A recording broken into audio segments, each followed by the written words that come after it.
The music blared through the tiny earbuds, loud and happy, as Ella twirled across the shiny office floor. Her mop was her dance partner, spinning with her in the empty building. Before we begin the story, comment below where you're watching from. Enjoy the story. Please subscribe to my channel for more sweet videos like this. Let the story continue. The lights were dim, the desks quiet, and the clock showed midnight. She was a loner, so she thought. Her bright pink skirt swirled, and her laughter echoed. She didn't know that high above, in the dark corner of the CEO's office, two eyes watched her every move. Those eyes belonged to Mr. Victor Grayson, the millionaire who owned it all. And he wasn't just watching, he was smiling. Ella's dance was wild, carefree, like she was in a dream. She spun faster, her sneakers squeaking on the floor.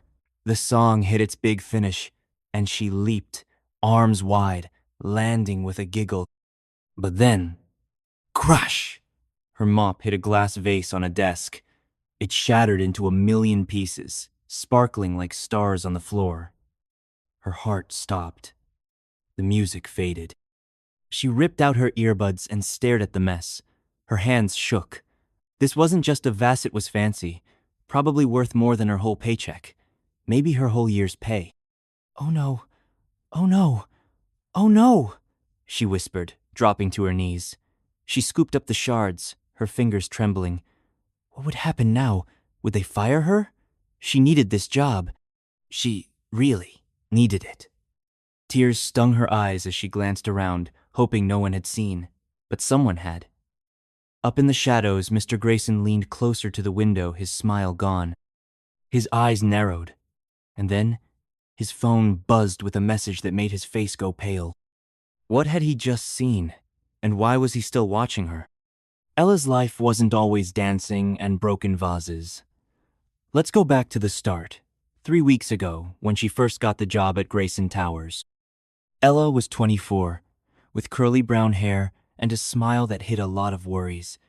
She lived in a tiny apartment with her little brother Max, who was 8. Their mom was gone, their dad too, and Ella was all Max had. She worked hard to pay the bills, but money was tight. Tight. Sometimes they ate just bread and peanut butter for dinner. Max never complained, but Ella saw the sadness in his eyes. One day, Ella saw an ad. Night cleaner wanted at Grayson Towers. No experience needed. The pay was good, better than her old job at the diner. She applied, crossed her fingers, and got hired. It was a miracle. The job was simple. Clean the huge office building after everyone left. Vacuum the carpets, wipe the desks, and mop the floors. Easy. But there was one rule. Stay invisible. The big bosses didn't want to see cleaners. Ella was fine with that. She liked being alone, listening to music, and dreaming of a better life. Her first night, she walked into Grayson Towers and gasped. The building was like a palace, glass walls, golden lights, and floors so shiny she could see her face. It was the kind of place where rich people made big deals. Ella felt small, like she didn't belong, but she needed the money, so she got to work. She pushed her cleaning cart through the empty halls, humming to herself. That's when she started dancing. It began small, just a little sway to the music in her earbuds. But soon, she was spinning, twirling, pretending she was a star in a movie. The office became her stage. No one was there to judge her. No one saw, or so she thought. Every night, she danced while she cleaned, her worries melting away. It was her secret joy. But secrets don't always stay secret. One night, Ella noticed something odd. A light was on in the top floor office, the CEO's office. She'd never seen it on before. She shrugged it off. Maybe someone forgot to turn it off. But the next night, it was on again. And the night after that, she started to feel uneasy, like someone was watching her. She'd glance up at the dark windows, but no one was there. Just her imagination, right? Meanwhile, Ella's life outside work was getting harder. Max's school sent a letter. He needed new shoes and a uniform, or he couldn't go to class. Ella didn't have the money. She worked extra hours, But it wasn't enough. One night, she sat at their tiny kitchen table, staring at the bills. Max was asleep, but she could hear his soft snores. She buried her face in her hands and cried. "I'm trying, Max," she whispered. "I'm trying so hard." The next night at work, Ella was tired. Her eyes were red from crying, and her heart felt heavy. But when her favorite song came on, she couldn't help it, she danced. She spun across the floor, faster and faster, like the music could fix everything. That's when she knocked over the vase. That's when everything changed. Back to the present. Ella knelt on the floor, picking up the broken glass. Her hands shook so much that she cut her finger. A drop of blood fell, mixing with the shards. She didn't care. All she could think about was losing her job. What would happen to Max? Would they lose their apartment? Her mind raced with fear. Then, she heard Ida's soft click from the elevator. Her head snapped up. The doors were opening. Someone was coming. Her heart pounded like a drum. She stuffed the broken pieces into her pocket, hoping to hide the mess. But it was too late. A shadow moved toward her. A tall figure in a suit. It was Mr. Grayson himself. "Ella," he said, his voice low and calm. "We need to talk." Her stomach dropped. How did he know her name? And why was he here so late? She stood, her legs wobbly, and faced him. His eyes were sharp, like they could see right through her. But there was something else in his gaze, something she couldn't understand. "What did you do?" he asked, pointing at the desk where the vase had been. Ella opened her mouth, but no words came out. She was trapped. And then, his phone buzzed again. He glanced at it, and his face changed. He looked at her, then at the broken glass, then back at her. "This isn't what you think," he said. And before she could ask what he meant, he turned and walked away, leaving her alone in the dark. What was going on? Why didn't he fire her? And what was on that phone? Ella stood frozen, staring at the spot where Mr. Grayson had been. Her heart was still racing, and her fingers stung from the cut. The broken glass in her pocket felt heavy, like it was pulling her down. She didn't understand what had just happened. Why didn't he yell at her? Why didn't he fire her on the spot? And what did he mean by, "This isn't what you think"? She glanced at the elevator. The doors were closed now, and the building was quiet again. Too quiet. She felt a chill, like someone was still watching her. She looked up at the dark windows of the CEO's office.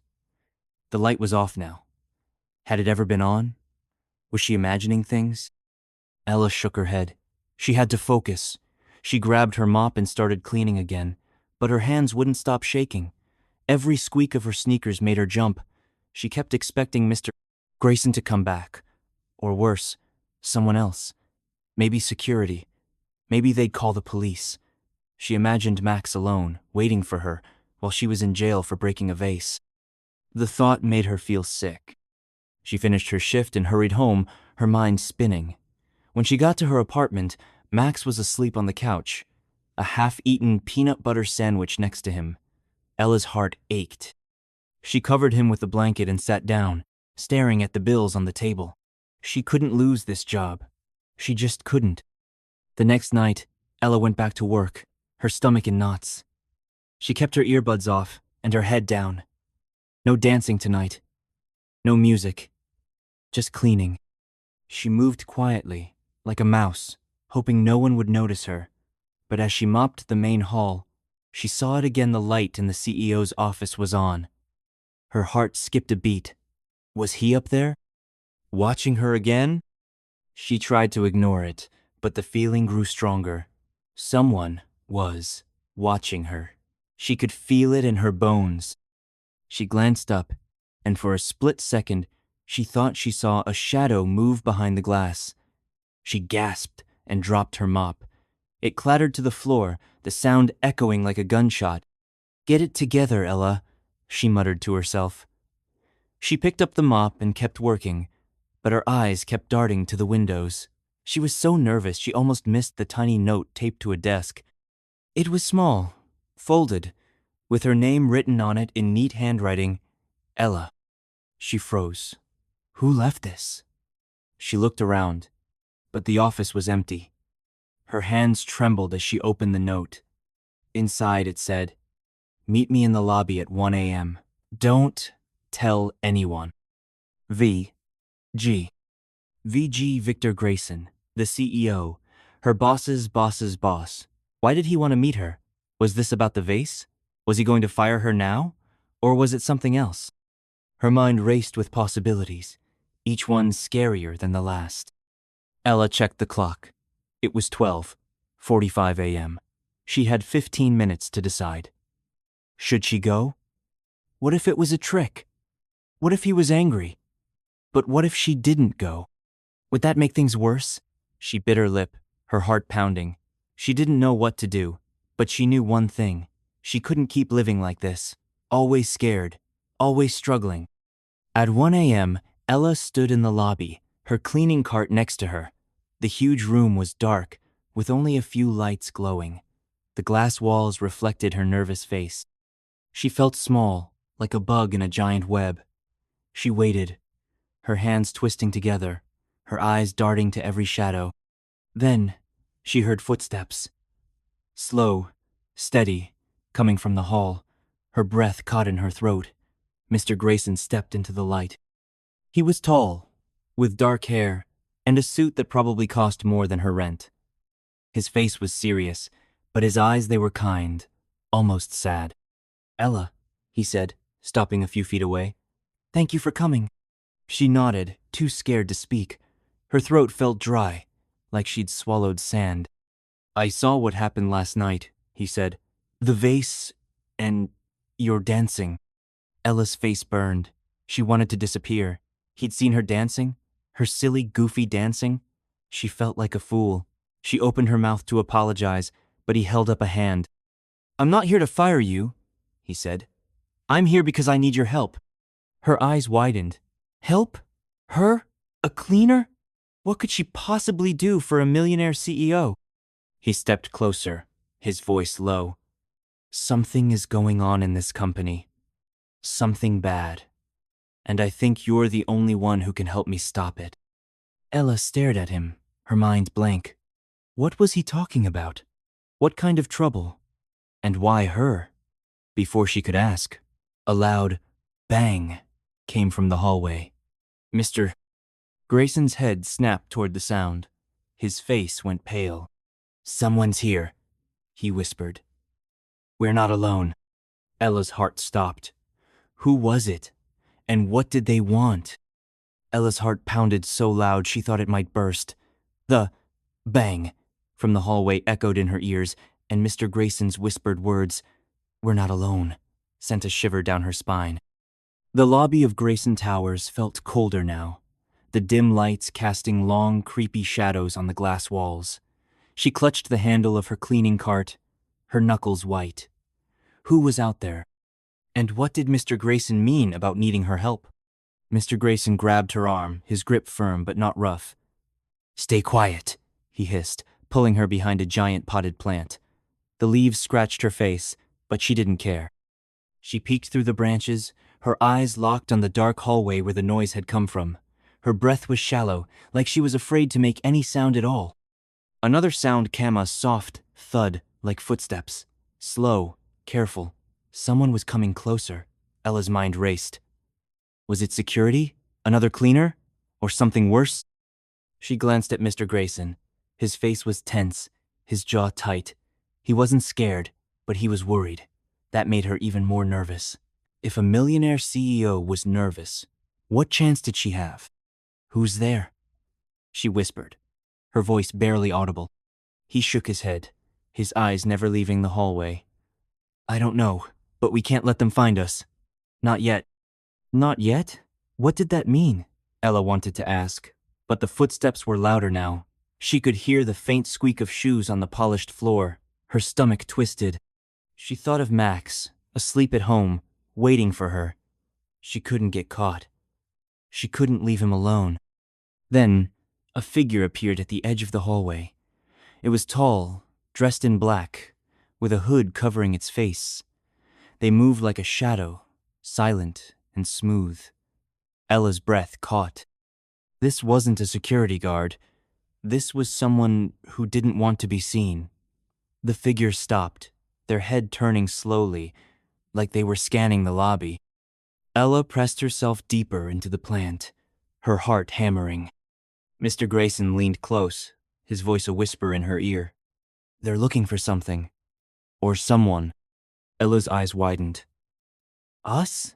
She mouthed. He nodded, his face grim. Maybe.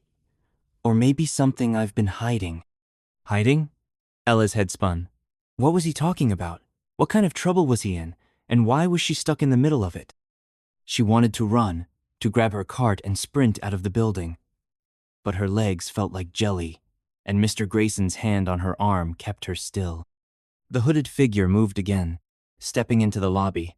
They carried a small flashlight, the beam sweeping across the floor. It passed over the plant, and Ella held her breath, sure they'd been spotted. But the light moved on, and the figure walked toward the elevators.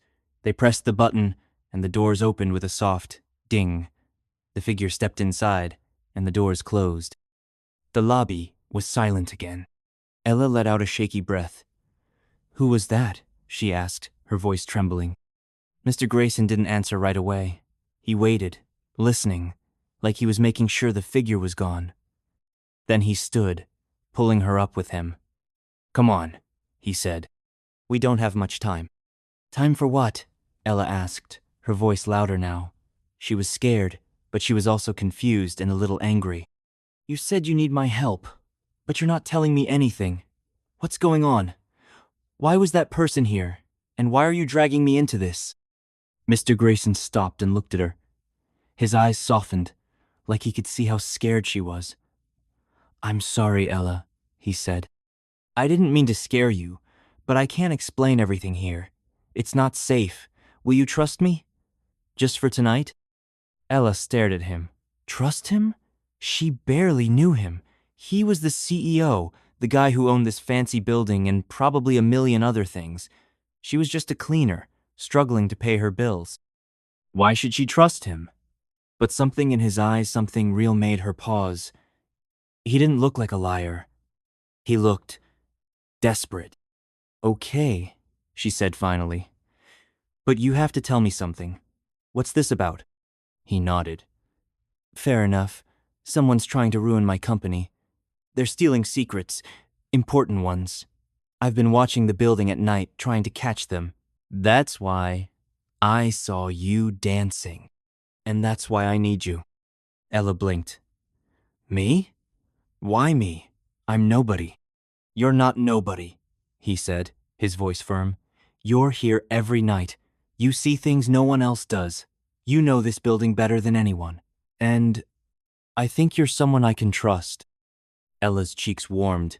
No one had ever said anything like that to her before, but she still didn't understand. What kind of secrets? And who's stealing them? Before he could answer, a loud beep came from his pocket.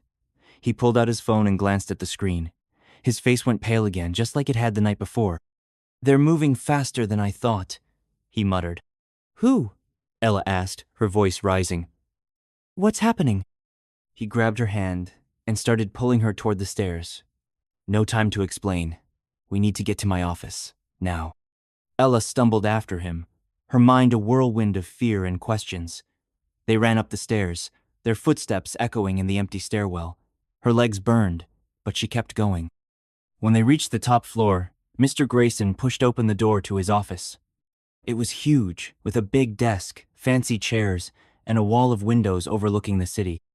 The view was beautiful, but Ella didn't have time to admire it.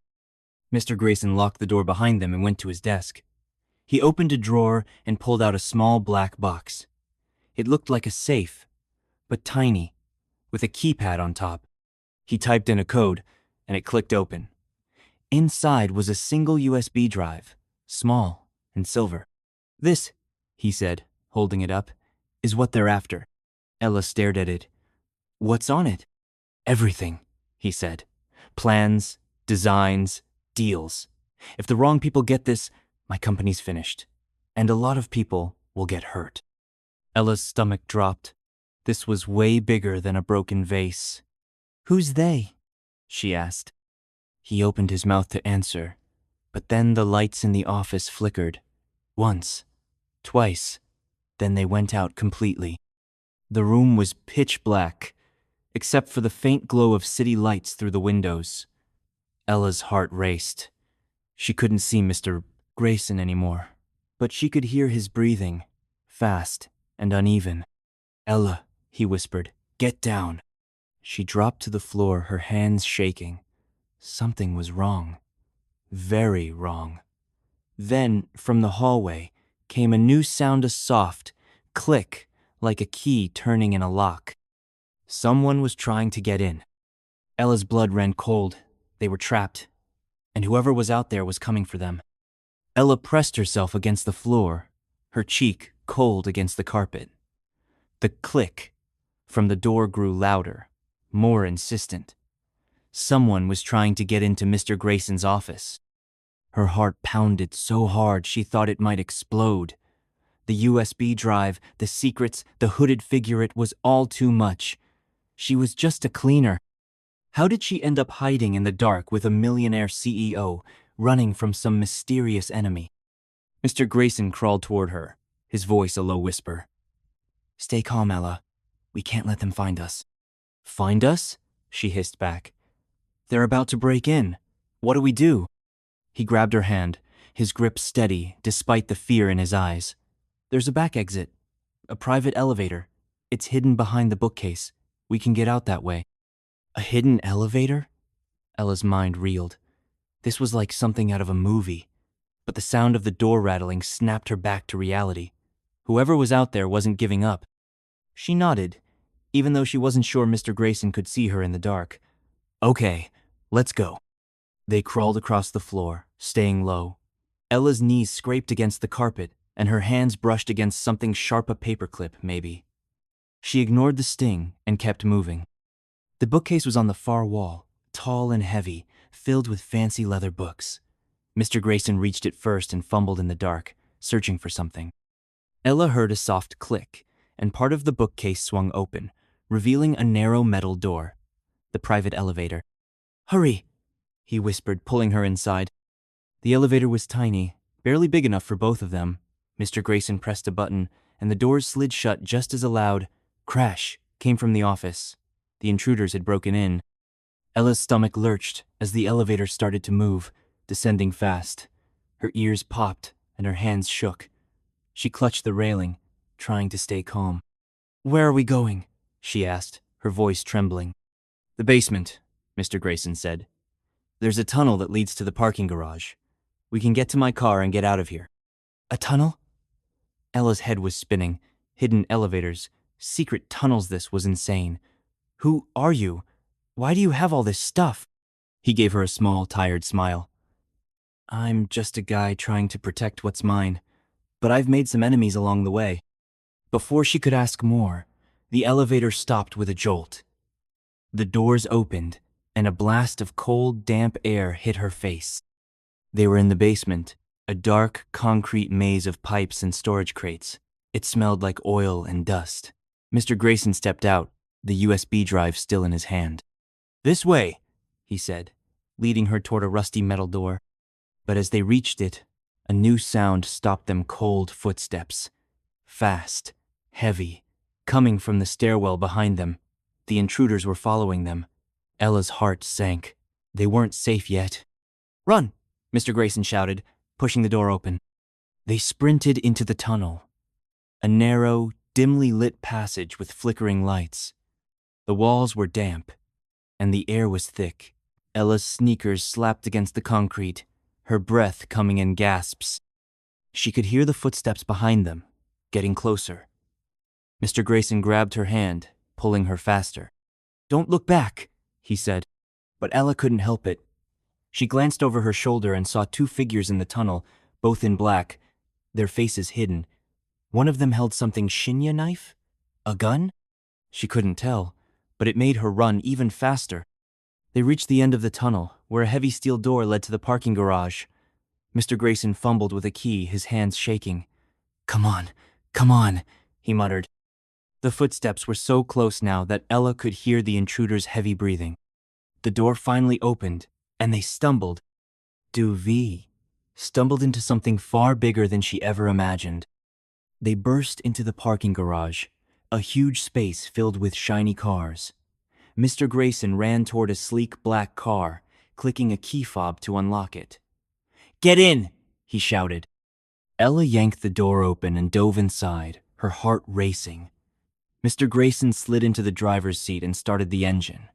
The car roared to life, tires screeching as he peeled out of the parking spot. Ella clung to the seat, her eyes wide as she looked out the back window. The two figures emerged from the tunnel, sprinting toward them. One of them raised their hand, and Ella saw a flash of metal. "Get down!"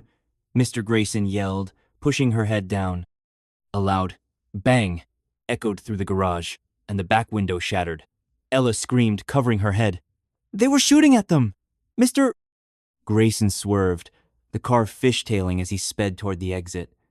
Another bang, and the side mirror exploded. Ella's whole body shook. She'd never been so scared in her life. They burst out of the garage and onto the street, the city lights blurring past. Mr. Grayson didn't slow down, weaving through traffic like a race car driver. Ella's heart was still pounding, her hands gripping the seat so tight her knuckles were white. "Are they still behind us?" she asked, her voice shaking. Mr. Grayson glanced in the rearview mirror. "I don't see them, but we can't stop." "Not yet." Ella nodded, too scared to speak. She thought of Max, alone at home, and her chest tightened. She had to get back to him. She had to survive this. Mr. Grayson's phone buzzed in his pocket. He pulled it out and glanced at the screen, his face going pale. "No," he whispered. "Not now." "What?" Ella asked, her voice barely audible. "What's wrong?" He didn't answer. Instead, he handed her the phone. On the screen was a blurry image of Max, her little brother, sitting on their couch. He looked scared, his eyes wide. Below the photo was a single sentence. "Give us the drive, or he's next." Ella's world stopped. Her hands shook as she stared at the picture. Max. They had Max. Her little brother, the only family she had left. Tears filled her eyes, and a sob escaped her throat. "Ella," Mr. Grayson said, his voice soft but urgent. "I swear, I'll help you. We'll get him back. But we have to stay calm. Can you do that?" She nodded. But inside, she was falling apart. Max was in danger, and it was all because of her. Because she'd danced. Because she'd broken that stupid vase. Because she'd trusted Mr. Grayson. "What do we do?" she whispered, her voice breaking. Mr. Grayson's jaw tightened. "We fight back. But first, we need to disappear." He turned the car down a dark alley, the engine roaring. Ella clutched the phone, staring at Max's face. She didn't know how, but she was going to save him, no matter what it took. But as they sped into the night, a new sound filled the Ira low, steady hum, like an engine. Ella looked up and saw a black helicopter hovering above them, its spotlight sweeping the street. Her heart sank. They weren't safe, not even close. Who was after them? And how far would they go to get that USB drive? Ella stared up at the helicopter, its spotlight cutting through the dark like a giant eye. The hum of its blades was deafening, shaking the car as it hovered closer. Her heart pounded so hard she thought it might burst. Max's scared face on the phone burned in her mind. She couldn't lose him. She wouldn't. "Hold on!" Mr. Grayson shouted, slamming his foot on the gas. The car lurched forward, tires screeching as he swerved through the narrow alley. The spotlight followed them, bathing the car in bright white light. Ella ducked, her hands over her head, expecting another gunshot. But none came. Not yet. "Where are we going?" she yelled over the roar of the engine. "Somewhere safe," Mr. Grayson said, his eyes locked on the road. "A place they won't find us." Ella wanted to believe him, but the helicopter was still there, its light pinning them like a bug under a magnifying glass. She glanced at the USB drive in Mr. Grayson's hand, small, but heavy with secrets. Whatever was on it, it was worth killing for, worth hurting Max for. She hated it. She wanted to throw it out the window and be done with it, but that wouldn't save her brother. Mr. Grayson turned sharply, the car skidding into another alley. The buildings were closer here, tall and crumbling, blocking some of the helicopter's light, but the hum was still there, relentless. Ella's stomach twisted. They couldn't outrun a helicopter, not like this. "We need to ditch the car," Mr. Grayson said, his voice calm but tight. "They're tracking us." "Tracking us?" Ella's voice cracked. "How?" He didn't answer, but his eyes flicked to the dashboard, where a small red light blinked on the GPS screen. Ella's heart sank. The car was bugged. They'd been followed the whole time. Mr. Grayson slammed on the brakes, the car screeching to a stop in a dark corner of the alley. "Get out," he said, grabbing the USB drive and his phone. "Now." Ella scrambled out, her legs shaky. The helicopter's spotlight swept past, missing them by inches.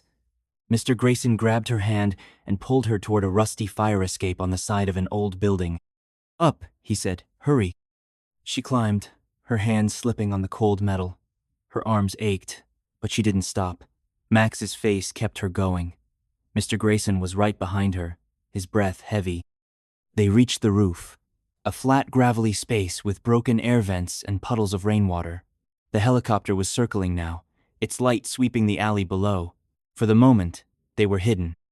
Mr. Grayson crouched behind an air vent, pulling Ella down with him. "We need a plan," he said, his voice low. "They've got your brother, and they want this." He held up the USB drive. "We can't let them have it." "Why not?" Ella snapped, her fear turning to anger.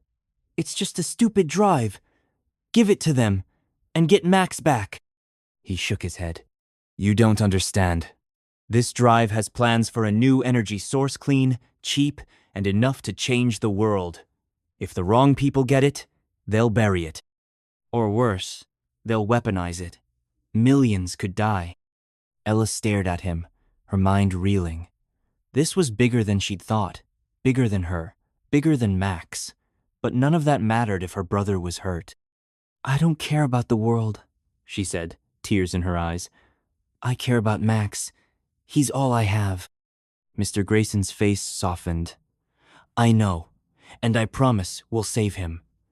But we have to be smart. They're not just after the drive, they're after me. And now you." Ella's stomach dropped. "Me? Why me?" "Because you're with me," he said, "and because you've seen too much." Ella's hands shook. She was trapped, and there was no way out. The helicopter's hum grew louder, its spotlight sweeping closer.